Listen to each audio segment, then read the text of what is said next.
дети детских домов республики должны иметь возможность развивать свои таланты. Именно с этой целью во Дворце детского творчества проводится конкурс «Созвездие». Работы участников будут представлены в нескольких номинациях. Событие ежегодно проводится Министерством образования и науки. К творческому мероприятию дети подготовили номера для хореографической, вокальной, инструментальной, литературной и театральной номинаций. В конкурсе участвуют воспитанники всех детских домов республики. Они готовятся весь год.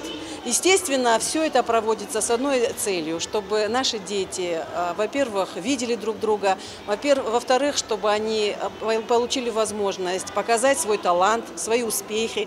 И особо отличившихся мы обязательно всегда направляем на всероссийские и даже международные конкурсы, где они достойно представляют нашу республику, неоднократно возвращались с призовыми местами.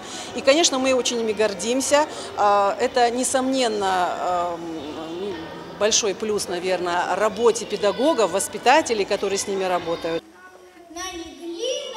Кроме того, задача творческого турнира – воспитание уважения и бережного отношения к национальной культуре, обычаям и обрядам. По итогам конкурса определились победители в каждой номинации. Им вручили дипломы и поощрительные призы.